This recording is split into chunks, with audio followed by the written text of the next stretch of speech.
Hello everybody, and I hope you're doing well. Welcome to Tuesday the 9th of December. Kabam have allowed the CCP to do kind of like embargoed or kind of like pre-play of the champions that are in the Banquet box. And of course, one of the first ones and the kind of the focal point of the video is kind of taking from yesterday's video and kind of like improving on it, or kind of like testing out a Wolverine X-23 rank 4 7-star. So this is going to see the champion have that bit more of a potency, and also a couple of things that I wanted to do with the original video, which of course is very much more from my account. This is obviously from the CCP server. The first thing being that we've got the critical rating being added on as part of the stat focus, and of course if this champion is one of the ones that can be ascended at a later date, of course I think this is going to be a great champion. I still have high hopes that this champion will be used in the Coliseum because of the extent of ramp, and of course with under 100 hits you're able to go into that kind of that frenzied kind of like burst damage, which is going to be really important to do a lot of damage in a very short space of time,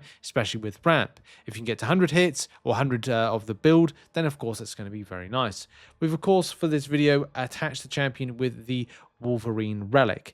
That particular relic is going to be very important because it has elements of things of improvements. It is a recommended champion to go with because of the regeneration rate improvements that the champion has.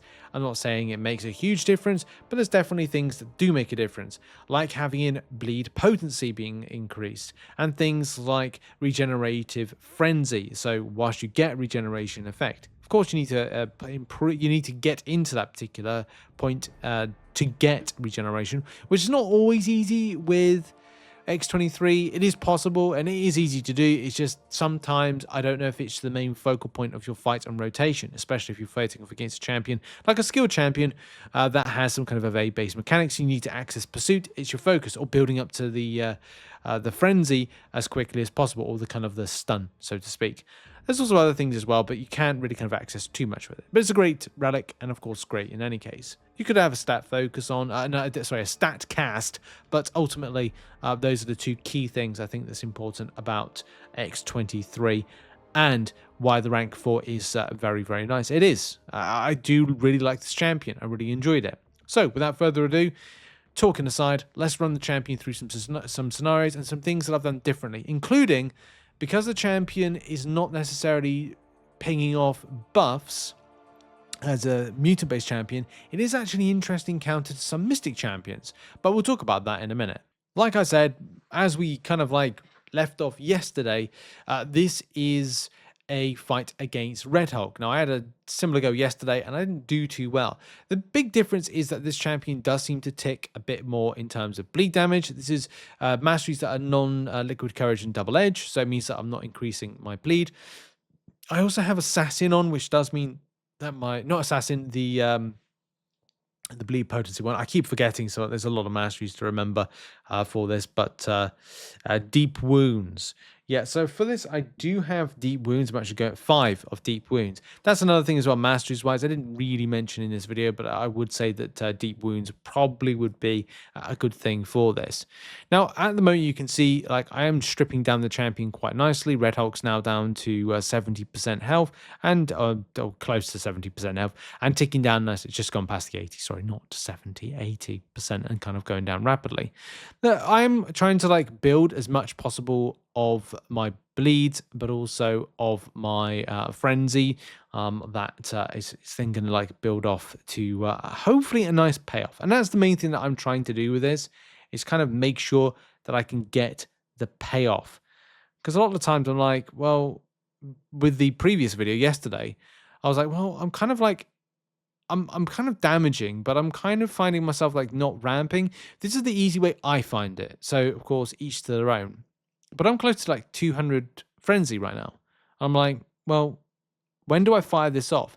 That's the biggest question, isn't it? When is it the right time? With the hits in, the frenzy built and stuff like that, do I go on 200? Do I go on 300?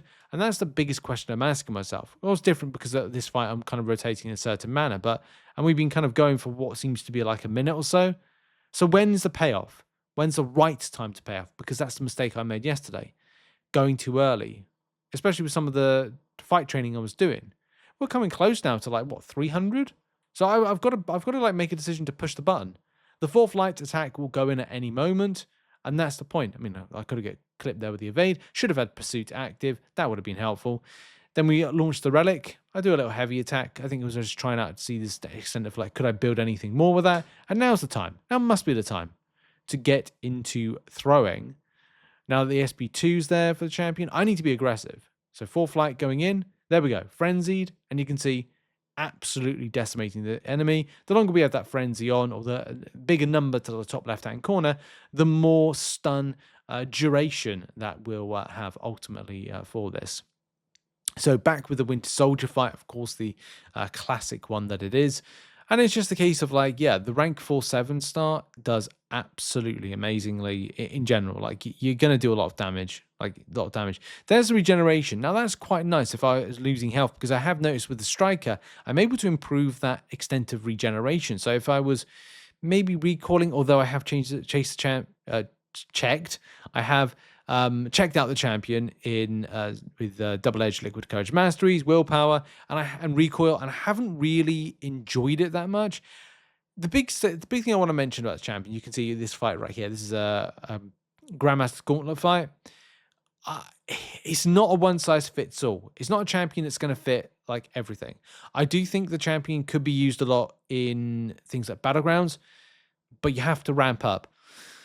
And if you're not able to ramp up in a short space of time, I'm talking like, because most Battlegrounds fights, if you've not won in about 24 to 30 seconds, you're not going to win overall.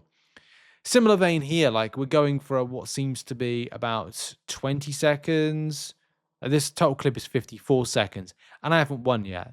So I'm not saying, it's just nodes, isn't it? I'm not saying this champion is going to fit everything. I'm not saying this champion is going to be the nuker. Next nuker. I'm not going to say this champion is going to be like the best to bring into the Battlegrounds deck. I just think that it will have its place. It's just going to be what in terms of location for it. I personally think Coliseum is going to be a great bet because you're able to do stuff like this, where you'll take a large chunk of health off. Also, AQ raids. Now, she's not given a tactical, or not tactical, she's not given a tag yet to either be tactical or be Vanguard or be Assault. She's not any of those. She hasn't been given any classification. When she does, though, I think she'll have her place. But then again, you have to decide, is she going to be that one for you? I was also interested with this, taking her against someone like Symbiote Supreme and going, okay, well, if there's buffs, or I don't see buffs that regularly. Funnily enough, the buffs that caused me to actually take damage were from the striker, which you could, I don't know if you saw just there, because the rejuvenate is nullified. So providing you don't use your striker, you're actually fine with using the champion against Mystic champions, which is an interesting and alternative counter to all of this. So yeah, I must admit, I was very, very impressed with what I saw with the rank 4 7-star version. And of course, it was great day 2 that I had the champion to kind of take her out for a spin against some other scenarios and also find some interesting other usages for her. Anyway, I hope you enjoyed this video. Thank you very much for watching and supporting the channel as you do. And check out some other content located on screen. There probably will be no other content from me today, and that is just because I've got some other projects I want to complete. The MCN will be back on Wednesday, and especially as we go into a new month of coverage, and some other work that I'm doing to prepare the Banquet Master Guide, which is coming at some point. Okay, cheers everybody. Have a great day. Bye-bye.